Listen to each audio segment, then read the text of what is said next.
Live from Tirana në Top Albania Radio. Përshëndes nga pjesa e dytë e Live from Tirana, 11:09 ora eksakte në këtë moment dhe siç u lajmëruam në krye të herës, me ne tani në studio është Lorna Hysa, një vajzë që dëgjoj, njerëzit dinë që unë jam ky tipi ngacmues, megjithëse e kam lënë këtë kohë, nuk është se jam më ai, por në ka një gjë që më karakterizon është që kur nuk bëj kështu qoka live, se nuk kam qef të bëj asnjë përditshmëri. Domethënë jam ndonjëherë më i drejtë për drejtë se ç'duhet. Megjithëse nuk duhet të jesh në këtë botë, por gjithsesi, duhet të thoya këtë që në klipet e prezantimit të këtij edicioni të Big Brother, bëre shumë përshtypje, më pëlqeve e gjitha me radhë, edhe thash unë kësaj vajzës dua të bëj një intervistë para se të marrë avionin për në Amerikë, ta njoh pak më shumë vet, por edhe me publikun i cili ndonjëherë merret vetëm me disa gjëra, Big Brother, pse dole, pse s'dole, kush pëlqen, kush nuk pëlqen e gjitha me këto. E para një herë, si je ti? Se ne harrojmë të pyesim një vitin si je. Live from Tirana. Unë jam shumë mirë, po më pëlqen edhe koha e Tiranës këto ditët e fundit.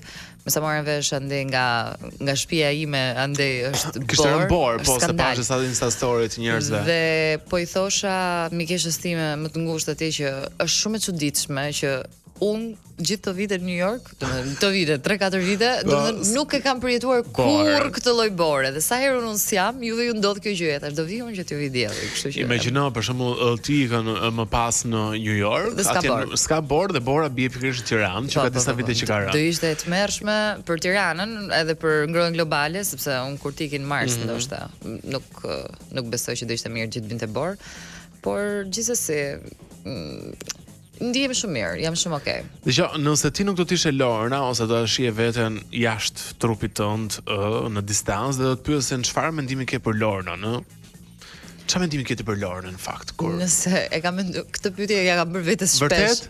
Unë do ta doja shumë Lornën, por në fillim nuk do ta kisha qef, sepse do më dukej shumë too much. A lot. Dhe Lorna për mendimin tim dhe gjithmonë e di unë këtë gjë dhe çfarë impakti jap në publik, se unë gjithmonë historikisht kam dhënë një impakt, jam dukur shumë arrogante, shumë menefregiste. I pari dashit në fakt. Është, por unë jam edhe shumë indiferente si natyrë. Ndoshta edhe fakti që kam jetuar shumicën e kohës edhe në Europën perëndimore, pastaj në Shtëpi Bashkuara, unë jam vërtet shumë indiferente. Nuk më intereson ajo fjala e famshme I don't care që them unë. Literalisht mua nuk më intereson fare. Por brenda për brenda jam shumë e ndjeshme se aq dhe jam më shumë njerëzore, jam siç themi në New York është një shprehje, nice edhe kind. Domethënë unë nuk mund ndonjëherë nuk appear nice, nuk dukem shumë nice, por jam shumë kind. Në sensin që unë mund të jem shumë e ftohtë, mund të mos të jap përshtypjen që unë të kam xhan, ama unë jam aty për ty, për të gjendur në momentin që vërtet të duam. Dhe më ka ndodhur shpesh në jetën time. Por gjithsesi edhe nëse unë bëj diçka shumë njerëzore për ty, kjo nuk do të thotë që detyrimisht neve jemi miq, sepse nuk është që unë kam dëshirë të të bëj shumë miq. Dhe prandaj ndonjëherë nuk dukem shumë nice, por jam kind. Ndërkohë që ka njerëz që janë fake nice, që duken sikur janë aty për ty dhe janë gati të fusin thikat pas shpinës, që është shumë e thjeshtë. Po kjo nuk jam unë kurrë sepse nuk më intereson ajo pjesë, kështu që. Është i pari për hapur shumë në shoqërinë shqiptare, nuk e di. Dhe jo vetëm.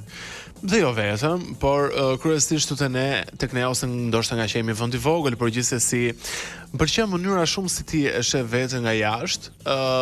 Ndihesh e keq kuptuar? Përgjithsisht apo ndihesh më shumë e kuptuar? Jo, un jam detyrimisht e keq kuptuar sepse ju të gjithë njerëzit mund të më kuptojnë. Domethënë është kjo gjëja ndodh dhe nuk e keq kuptoj faktin që njerëzit më keq kuptojnë, sidomos në fillim. Mua më ka ndodhur që e vogël kjo gjëja, edhe fakti të qenurit bjonde, duke filluar që nga shkollimi që un kam bër. Kur thosha un studioj informatikë ekonomike, të gjithë thonë, "Ti?" Domethënë privat. E thosha më një në shtet. Që këtu fillon paragjykimi, keq kuptimi, keq interpretimi. Ose kur them, unë këndoj, okay, këndon. Dhe edhe në Gjermani, kur kam qenë tek ai talent show i famshëm, të gjithë ma kanë thënë deri përpara finales, më thoshin, neve kemi menduar që ti je këtu thjesht sepse ti ditë kërcesh apo është paraqitje apo thoshan, po si mund mendosh me 82 milion banor të Gjermanisë që unë nuk di të këndoj? Po sepse ne s'to kemi parë ty dhe krijoi ajo ideja dhe mua unë mirë kuptoj që njerëzit më keq kuptojnë dhe më keq interpretojnë. Dhe kur më kanë dëgjuar live ata ngelën, më vjen shumë keq, i respekt, është është një gjë që më ndodh vazhdimisht. Dhe më pëlqen ky fakt që mendoj që është mirë kur njerëzit të nënvlerësojnë dhe pastaj del komplet e kundërta. Sesa të mbivlerësojnë sepse është përveç kësaj, po ndonjëherë është mirë se sa, domethënë njerëzit nëse e lexojnë të gjithë librin tënd, nuk kanë më interes. Kështu që edhe kjo pjesa mua më pëlqen, kjo edhe tek veta ndonjëherë që njerëzit nuk më kuptojnë të gjitha gjërat, më pëlqen. Domethënë ndonjëherë më pëlqen ti lë aty të mendojnë ashtu se ashtu është situata dhe ti e shpërfaq. Me qëra fjalë të ky talent show, u rikujtova që disa vite më parë kemi rastis në korridorit e Ora Newsit, ke qenë ftuar aty te Kaulona dhe Fatma, fliste për këtë talent show ti. Po u kujtova gjatë kohës së Big Brotherit. Po këto video do bën shumë virale gjatë kohës që ti ishe në Big Brother, komentues shqiptar shkonin te ky talent show që unë nuk di ta them, se nuk di gjermanisht. Pa, DSDS. Atë Deutschland sucht den Superstar, po thuhet DSDS. Ka pasur se komentonin një përplasje tënde me Jurin, një mosvlerësim, do të çfarë ka qenë një episod atë. Ka qenë komplet i keq kuptuar, sepse po ta vini re. Normalisht është gjermanisht e gjitha. Në episodin e parë ka një lloj gjëje. Dieter që është, domethënë i madhi, Dieter Bohlen i Modern Talking, sepse shumica nuk e bën dot lidhjen, një ndër titanet e muzikës e tjerë. Kur un futem, ata ishin shumë të lumtur pse futem. Në momentin që un thash jam nga Shqipëria, ata marrin një step back. Dieteri dhe Pietro, që është një që ka fituar talent show-n. Ndërkohë Xavier, për mendimin tim këngëtar më të mirë të Gjermanisë, që është po ashtu emigrant, edhe Oana, që është po ashtu emigrante, që është rumene, këta të dy pozicionohen pro meje. Unë gjithsesi unë kam kaluar fazën e parë. Tani njerëzit nuk kanë nerva ta shkojnë deri në fund, ndërkohë që më shohin dhe në gjatë rrugtimit. Dhe këta, të gjithë komentet, po të shikosh, 99% të komenteve, gjermanët thonë përse ju jeni racist ndaj asaj vajze.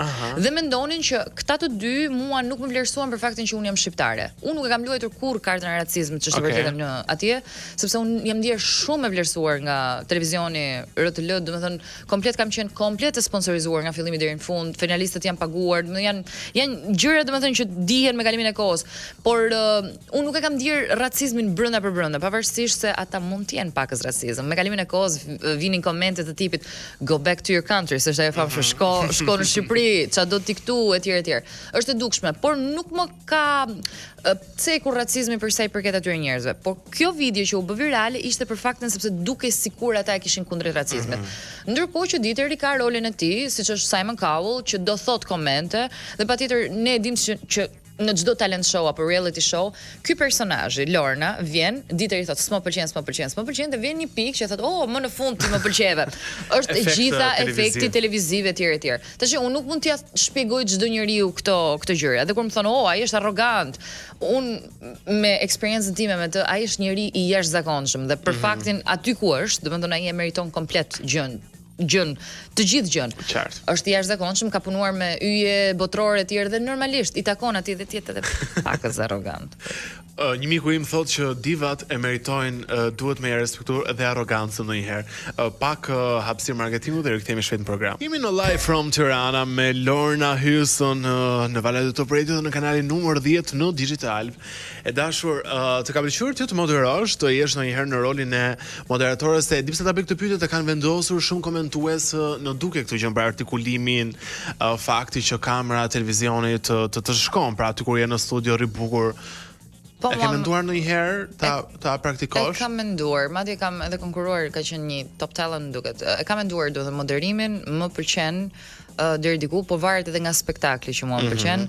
E di që kam edhe një zë shumë radiofonik, patjetër, dhe u pëlqen shumë njerëzve kjo gjëja. E kam menduar, më duket shumë interesante, po varet edhe nga formati. Cili është një format që do doje ta? Mendon që do të shkonte? Unë mendoj dhe gjithmonë e kam dashur këtë dhe më përpara, Portokallia është një ndër formatet që mua do më pëlqente. E di pse, sepse gjithmonë nga që është kabaret, bën spektakël, humori, ka dhe këngën, ka patur dhe kërcimin. Nuk e di nëse është trupa baletit momentalisht. Shikon që brand new information.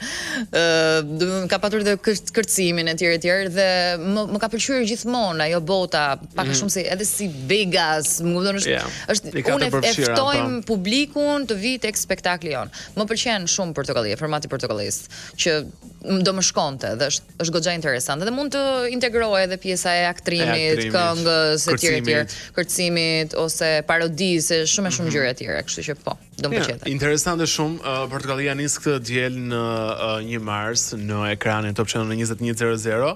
Ndoshta universi dëgjon. Ke plane ti për të qëndruar në televizion? Patjetër që do kisha plane për të qëndruar në televizion. Për shembull, personalisht ndjes me ndërprerjen. Do doja shumë ty të shija të angazhuar për shembull te Goca dhe Gra. Nuk e di pse do më dukeshe fix vajza e një gjenerate shumë interesante që edhe moderon bukur, por dhe jep opinione interesante për gratë. Pse? Po, patjetër. Te Goca dhe Gra është goxha interesante, patjetër, unë jam millennial, natyrisht. Opinionet vijnë edhe nga eksperjenca e jetës që kemi në kultura të ndryshme. Do ishte interesante, po, edhe Goca dhe Gra, me opinionet ndryshme me të ftuarit. Por thash, gjithsesi Portokallin sepse është një gjë më në konceptin tim se si e konceptoj unë. Po, ishte thjesht ajo që domethënë unë kisha menduar dhe mendoja që mund të shija aty. Çdo bësh tani që gjithë kjo gjëja pothuajse po shkon drejt fundit pra eksperjenca Big Brother, sepse Big Brother zgjedh dhe jashtë, do të kthehesh në Amerikë? Patjetër që po. Momentalisht nuk kam vajtur në Amerikë për arsye të angazhimeve që kam pasur këtu dhe 1-2-3 projekteve muzikore që duhet bëj dhe faktit që koha aty është skandal në këtë moment vetëm po bie bor. Por do kthehem patjetër. Është home, si themi, është baza ime. Pastaj mund të shkoj back and forth, si thon këtej dhe ande, sepse në fund ditës mos më ndalon asnjëri, kështu që në rregull me dokumentacionin që të kuptohemi se më bëhet edhe kjo pyetje, a i ke letrat? Po, i kam letrat. Mos duan të martohen që të përfitojnë letrat. Po. Ke pasur kështu propozime të tilla pas Big Brotherit? Nuk ndodh. Shqiptarët zakonisht këtë kanë, po pastaj këtë është gjë e parë që të pyesin, sa e ke rrogën, a i ke letrat? A je martua, do bësh me fëmijë këtë gjërat, kështu që është normale. Ta bëjmë shpesh këto pyetje? Jo, s'mlodh fare sepse nuk i bie shkurt. I bie fare shkurt, domethënë po, jo, mund të kthej në një përgjigje kështu. I don't care edhe çfarë përgjigje. Me qira fjala, çfarë mendon ti për dashurinë? Domethënë, si e perifrazon ti dashurinë dhe çfarë është dashuria për ty? Dgjoj, unë më pëlqen shumë të bisedoj mua. Dashuroj deri në marrëzi, sepse dgjoj, unë jam një person që jam all in. Në rast se dashuroj. Nëse dashuroj. Ka vetëm një problem vogël. Në 99% të rasteve unë e kam shumë të vështirë që dashurojmë, nuk bi. Nuk po them për obsesione, nuk po them për fiksimet, momentit, ato janë, domethënë gjëra kështu. Unë po flas për dashuri. Unë nëse të dua, unë jam all in. Unë kam probleme me distributorin, me shpërndarjen e përqindjes 5-20-25, domethënë kam shumë probleme me këtë, ose jam 100% ose jam 0. Pra ti e kupton kur unë vërtet të dua, domethënë shumë i qartë, dhe si dash jam out loud që po unë të dua, atë e dua, it's mine. Çfarë është e imja, that's it. Domethënë e them, nuk e kam problem fare. Le ta dëgjoj filani, fiste I don't care. Nuk më intereson fare, që të mendon jo po të bën të ndihesh më nuk më intereson fare. Unë mendoj që dashuria është një ndër format patjetër, edhe Dante ka thënë gjithmonë që në rrethin e fundit të parajsës që është Beatrice, Luce, është dashuria, është domethënë pjesa më e lartë e parajsës, e gjëja, frekuenca më e lartë etj edhe në aspektin spiritual. Kështu që dashuria është një gjë e jashtëzakonshme. Unë e dua shumë dhe më pëlqen dhe Lorna e dashuruar sepse jam më e inspiruar. Por momentalisht nuk jam e dashuruar, kështu që ndonjëherë I get bored, domethënë sepse nuk ka se kam atë sparkling experience. A është e bukur dashuria edhe kur dashuron por se merr mbrapsht? Po, sepse është shumë poetike. Jo në rastin tim, por është shumë poetike. Dgjoj, duhet të ndahet dashuria nga obsesioni, sepse ka disa gjëra që në momentin që ti se merr mbrapsh, kthehet në obsesion. Dhe kur kthehet në obsesion është një gjë shumë toksike. Po jo në obsesion, po flas ti e dashuron dikë, e di që s'do të marrësh mbrapsh. Unë mendoj që disa gjëra kthehet në shumë poetike për mendimin tim. Unë meqense kam shpirt artistik, nuk e keq interpretoj. Është bukur dashuria edhe ti kur e di që s'keni për të përfunduar bashkë. Patjetër është më e bukur. Është më e bukur pse është më e bukur? Sepse ti e bën atë telenovelën në mendje që është e pamundur. Jemi ne kundra botës etj është më e bukur. Ajo është më interesante nga të gjithë. Sepse kur e di që do përfundosh, ke një fund. Kurse këtu ke thjesht gjithmonë një pikpyetje. Ke një person në mendjen tënde që sa herë vendoset një këngë emocionale, një poezi që del rishtazi në Instagram për dashurinë, ose flitet për këtë dashuri të përfunduara, pra, dhe ti automatikisht e lidh me dikë. E lidh me dikë? Kam patur, patjetër që po, sepse unë kam patur me një lidhje shumë të gjatë, domethënë e kam dashur shumë person, patjetër që po, por nuk dëgjoj, unë kur e mbyll një gjë se ky është problemi me mua. Kur e mbyll një gjë, pastaj mua më fshihet. Pra ti e ke çuar deri në fund gjën dhe pastaj nëse e mbyll nuk pendohesh. Absolutisht, unë s'pendohem fare për asnjë gjë. Unë mund të pendohesh për gjëra që nuk i kam bërë. Edhe marrja pjesë e imja tek Big Brother ishte sepse do pendohesha nëse nuk do ta bëja. Kush të ftoi ti për Big Brother? Domethënë si ishte, si ndodhi, patjetër autore, po pra ti ishe në Amerikë. Po, isha në Amerikë. Domethënë si pritet ftesën, çfarë mendove kur të erdhi? Shiko, unë e kisha me dy mendje, sepse për arsye edhe të një pune që punë shumë e mirë, domethënë unë jam IT dhe sapo kisha filluar, është një kompani shumë e famshme që merret edhe me pjesën inxhinierike dhe të software që merrem unë, dhe kisha filluar një punë shumë të mirë që do ta shikoj nëse do ta mund të vazhdoj etj. Kështu që isha me dy mendje, nëse doja të lija këtë gjën dhe të rikthesha në Shqipëri për Big Brotherin. Unë nuk isha shumë e dyzuar, nuk doja të kthesha deri në momentin që unë e kam thënë në Big Brother kur mora vesh i vdiq i ndjeri Shpat Kasapi dhe thash këtë gjë, meqense për arsye edhe të gjërave të mia personale, duke ditur që ne sot jemi nesër semi, unë do ta ndërmarr këtë hap dhe do shkoj ta bëj meqense vërtet unë dua që ta bëj. Si do të dali ku të dali, siç është ajo e famshme. Sepse në qoftë se unë nesër do kisha vdekur, unë do pendohesha, domethënë shpirti im që unë kurrë nuk e mora këtë hap që unë vërtet e doja. Prandaj unë nuk pendohem edhe në dashuri. Nëse unë e dua dikë, po, e dua. E doja të futesha me gratë, po patjetër. Ke frikë nga vdekja? Absolutisht jo. Vërtet? Fare. Pse? S'kam, sepse është proces i jetës. Nuk kam fare dhe e gjej veten që vazhdimisht më pyesin nga çfarë ke frikë. Është e frikshme të them, por nuk kam frikë nga absolutisht asnjë gjë. Mund të kisha pasur frikë vetëm nga vetvetja. Nuk jam fare as që fëmijë, nuk kam qenë e friksuar as qoftë nga ndonjë gjë të vogël, me mang, gjarp, fare, zero. Është pjesë e jetës dhe mendoj që njeriu kur vdes, kalon, unë nuk e mendoj që është fundi. Unë mendoj që ti beson tek jeta e përtejme? Reincarnation, jeta e përtejme, po, deri diku. Ose si ndan ti këto pra rimishërimi, jetë e përtejme, arrivimi sërish në jetë. Mund të ndodh që shpesh herë neve kur takojmë për shembull njerëz në jetën tonë, që mund të kem takuar unë apo ti etj. Neve takojmë disa njerëz që çuditërisht kemi një lloj vibe dhe nuk arrin ta kuptosh pse ai personi me ty që po e njeh sot, nuk e vite që e njeh, të duket sikur ke një jetë që e njeh atë personin. Dhe këto janë disa lloj indikacionesh, unë jam spirituale shumë, indikacionesh që diku në një jetë më parshme, shpreha ime famshme, neve mund të jemi takuar. Shpreha e famshme që keq kuptua. Keq kuptua shumë. Ishte jetë e mëparshme, jetë e mëparshme jetuar. Por jetë më parshme në kuptimin e parë të fjalës. E parë të fjalës, jo jetë më parshme si para disa vitesh. Është një gjë e ndryshme. Kështu që unë e besoj deri diku këtë gjë, jam shumë spirituale, nëse nuk ma jep klikun vibe-it, nuk ta afrohem. E kam diskutuar edhe më përpara këtu në radio, shumicën e banorëve të Big Brother, për shembull në jetën reale, unë asgjë do t'i flisja. Fare, dhe nuk më prish, jo se kam diçka personale me ta. Ideja është tu, Ronaldo, unë nuk kam asnjë gjë me ta. Unë jam njeri shumë neutral, në sensin, unë më mirë të kem diçka me ty, qoftë edhe në konotacionin negativ, sesa unë të jem neutrale. Pra, unë e shikoj këtë X-in dhe jam totalisht neutrale. Pra, për mua ekzistove ti nuk je. Në sensin që jam komplet neutrale. Bëj çfarë të duash, sillu si të duash, mua s'më intereson fare. Në këtë sens them jam neutrale. Nëse mua ma bën klik një person, atëherë detyrimisht ai personi për mendimin tim, në sens sorë mi, është shumë interesant.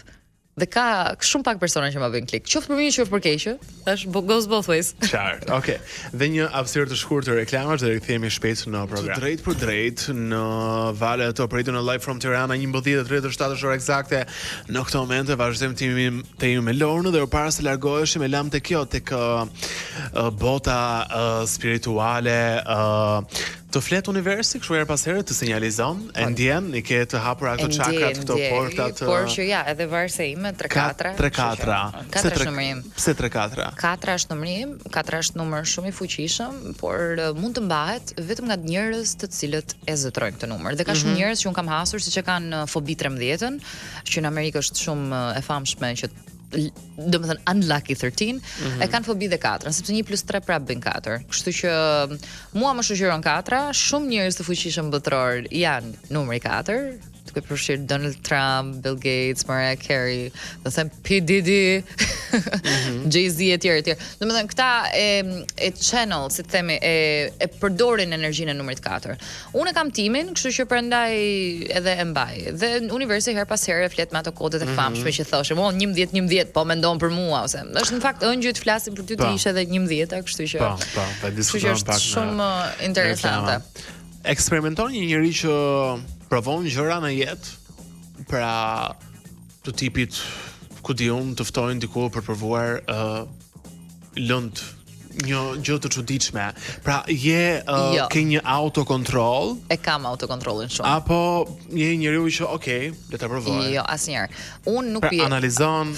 Unë jam shumë analitike, po jam një njeri që kur them jo ose po, është ashtu siç them unë. Unë s'kam pirë kurrë cigare në jetën time, s'kam pirë kurrë alkool, e di që tingëllon shumë çuditë dhe vazhdon prapë para gjykimi. Nuk kam domethënë konsumuar asnjë lëndë narkotike asnjë gjë tjetër. Është interesante sepse unë kam thënë, nuk e di nëse është transmetuar. Në New York, unë kur kam shkuar, në New York është legale. Neve kemi patur një dyqan dhe unë menaxhoja komplet dyqanin dhe kishim edhe një lounge që neve shisnim lëndë hashash. Le ta themi, weed. Dhe jam çuditur shumë që të gjithë njerëzit në New York, nuk ka rëndësi çfarë statusi ekonomik, çfarë statusi social etj, të gjithë konsumojnë weed. Ndërkohë, po të shikojnë ty me cigare, thotë, "Ew, you're smoking cigarettes." Sepse e dallon një europian. Nuk e kuptoj, si gjërisht nuk e kuptoj. Por në New York kur vjen, domethënë mban era hashash, sepse është edhe ilegalizuar dhe po të them që jam çuditur dhe pavarësisht faktit që neve e kishim në dyqan, unë kur nuk kam eksperimentuar, gjithmonë kisha patjetër punëtorët që mund t'i thoshim pije dhe më thuaj çfarë sensacione të jep. Sepse atje është komplet legale dhe është komplet tjetër botë, e kanë gjën komplet të tyren dhe përdorin domethënë shumë gjëra që ata mund të bëjnë kontakte ku dëgjojnë siç më ngatronin, por që nuk jam unë absolutisht, nuk jam e interesuar. E kam mjaftuar shumë të hapur atë gjën, kështu që. Çfarë është një tipar që nuk të pëlqen në mënyrën si çona shqiptar duan të futen në kontakt me një gocë? Se ti për shembull si vajzë rritur që je, besoj që në Shqipëri ke provuar edhe periudhën kur çunat ishin guximtar dhe të ndalonin nga makina, të kërkojnë numrin. Po jo të numrin, dëgjoj tani janë bërë dhe kështu, se kanë dhe trangëllik nga që kanë bërë çik më shumë lek, fusin dhe të tretë në mes. Pra çoja një fjalë asaj ose çoj një dhuratë asaj, domethënë sikur i ka humbur, mendoj unë. Ai guximi nuk e kanë, po një gjë që ty nuk të pëlqen, për shembull, një sjellje tipike që unë them pse vazhdojnë të bëjnë është kjo gjëja kur janë në plazh, shojnë shishe, kupton? Romanticitet zero. Për shembull, mund të ndodhi që çojnë, po prap thash, unë nuk pi alkool, faleminderit. Jo, vetëm në lidhje me të një gjë në generalitet që nuk të pëlqen tek çona shqiptare, mënyrën si futen në kontakt me një gocë. Nuk e di, ndoshta si futen në kontakt. Nuk është se paraqyjoj atë pjesën. Dgjoj, Ronaldo unë jam pak natyrë intimiduese, ma kanë thënë në big të. Dhe ata që mundohen të futen në kontakt me mua kanë pak këllqe. Jam një çik natyrë intimiduese. Unë nuk domethënë nuk po të them që they don't hit me up, po jam pak mënyra se si tregon pak më të kujdesshëm. Nuk e di, secili ka mënyrën e vet, kështu që nuk është se i paragjykoj. Pastaj i gjykoj, patjetër që po, domethënë i them jo, është tjetër gjë. Nuk është se i paragjykoj shumë. Secili ka mënyrën e vet, kështu që nuk je paragjykuese apo gjykuese? Jam gjykuese, po jo paragjykuese. Për shembull, i gjykon ti vajzat që zgjedhin të jetojnë pa punuar. Jo. Pritë mbaroj. Se mund të rrinë në shtëpi tek prindërit e vet, e kupton? Por vajzat që mund ta themi troç se nuk është se kanë ndonjë gjë, pra i gjykon ti eskortat moderne? Dgjoj, jo detyrimisht, sepse në qoftë se ato duan ta bëjnë një gjë të tillë. Po gjithmonë duan, se nuk e detyron. It's their body, their thing. Le të bëjnë çfarë të duan. Në mendimin e parë, domethënë unë në mendimin tim të parë, I don't care, bëj çfarë të duash, është jeta jote. Unë nuk e bëj, ti e bën, ti shitesh për what's your price? Sa lekë ke, domethënë në shoqërimin me mua. Është puna e tyre. Gjykimi im vjen më pas se këto gocat eskorta, çfarë bëjnë për shembull? Mund të jetë një gocë eskort që s'ka asnjë pikë talenti dhe ajo vajzë vjen dhe del për shembull në televizion dhe moderon një format. Dhe nuk është fare talentuar, nuk ka as aftësi artikulimi, nuk di as të moderoj, nuk di as të këndoj, nuk di as të kërcej etj. Por e merr të gjën thjesht e merr thjesht sepse dhe vjen dhe të del në televizion dhe thot unë 5.000 euro këtu, 10.000 euro atje. Dëgjoj se janë bërë shumë deklarata shumë të famshme këto. Tash kjo pastaj vlen për të gjykuar. Domethënë pse duhet vlerësohet ky person dhe jo të mos vlerësohet dikush tjetër që mund të jetë shumë i talentuar se sa filania që thjesht profesionin e ka thjesht një eskort. Këtu e gjykojun. Pastaj ç'a bën ajo? Nëse je e tillë, rrin në vendin tënd. Pikërisht, ç'a bën ajo domethënë me jetën e saj, mua nuk më intereson sepse Ronaldo mua më bën shumë përshtypje edhe në Shqipëri. Domethënë Shqipëria kaq është. Mënyra se si i hiperbolizojnë çmimet, unë jetoj me kaq lekë, me kaq, o vlla. S'po jetojmë ne andej me aq sa po jetoni ju këtu, domethënë ku i gjeni? Me çfarë i gjen? Nuk e pik talentin, nuk e di çfarë punë bën, nuk e marru, domethënë ke marru në shkollë, po a ushtron profesionin, se mund të kesh marru juridikun, po ai avokate, nuk i avokate, nuk shfaqesh kërkun. Si i bën ti këto lekët? Mund të ma shpjegosh, mund të më iluminosh, të lutem, që edhe ne të tjerët mund të bëjmë para, por në qoftë se ajo ose ai bën rolin e eskortës, punë për ta. Në momentin e meshkujt? Patjetër që po. Goes both ways. Se ti jemi domethënë kaq seksist, e bën femrat e bën dhe meshkujt. Është e padiskutueshme. Ka treg edhe për meshkujt në Shqipëri? Absolutisht që po. Se unë nuk e Dëgjoj, sepse ajo ideja, mos sulmoni vetëm femrat. Ka për meshkuj, ka për femra, domethënë absolutisht që po. Domethënë Shqipëria është europianizuar. Dëgjoj, interesante shumë si fenomen, edhe duket sikur kohët e fundit njerëzit i bien lehtë. Thotë po bëj një trup të bukur, po rria 5 orë në palestër, sa trajtime, sa gjëra, dhe nuk kam nevojë pse stresohem, pra nuk është se nuk kam nevojë pse unë futem në luftë me Lornën, që unë ta bëj gjën më mirë se jam më i talentuar dhe Lorna ta marrin këtu dhe thoni bie shkurt, e kupton, bëj këtë jetën time, edhe dal një herë në kaq, them në një gjë për të bërë famshme. Është shumë afat shkurtër. Sepse njohim njerëz që e kanë bërë këtë gjë dhe me kalimin e kohës, kur kalon një farë moshe, pastaj dalin nga tregu. Është ajo famshme që thonë, ke dal nga tregu. Dhe përfundojnë si? Përfundojnë duke u lutur për një copë pune dhe duke arritur të kuptojnë, domethënë përfundojnë për mëshirë, literalisht për mëshirë Ronaldo. Dhe domethënë neve na vjen keq, ka shumë, unë nuk dua të flas me emra, ka shumë shembuj për shkak që neve na luten dhe neve na vjen literalisht keq. Unë as nuk të marr dot, po flas edhe për këngëtare. Kupton? As nuk të marr dot. Ti s'ma justifikon as për atë pjesën. Literalisht na vjen keq. Kështu që nuk di, përfundojnë duke u lutur. Më vjen keq, sepse varet çfarë time frame i ke. Varet se mund të kenë edhe shanse, mund të martohen me sheikun e Dubait, ku diun. Kupton? Por shumica mendon që janë glorifikuar pak në Shqipëri kohët e fundit edhe këto vajza, por dhe këto djem që ndonjëherë merren me gjëra të pista dhe thjesht përmenden sikur të jenë heronj, ja kuptoni dedikohen emisione, se marr vesh në fakt të çuditshme shumë që pse duhet të merremi. Edhe në Shqipëri, por edhe jashtë, patjetër që ekziston, por nuk është se glorifikon edhe aq shumë, sepse tash ka vend për të gjitha gjërat jashtë, nuk është që ka vend vetëm për këtë lloj tipesh. Por glorifikohen, mendoj unë edhe në varësi të rrjeteve sociale, siç e kemi bërë edhe studimin kur edhe studioja në shkollë për informatik, Instagrami, patjetër, atë punka. Mendon ti që ka vajza të njohura që mund të bëjnë këtë lloj jete? Patjetër që po. Dhe publiku i njeh ato si vajzat më të mira dhe familjare, por mund të ketë vajza shumë të mira familjare të gjitha me radhë, por që publiku i vendos një dam të gabuar. Absolutisht po. Do të kesh kuptimin? Absolutisht po. Absolutisht po, sepse unë gjithmonë e them. Kamuflohen? Jo vetëm që kamuflohen.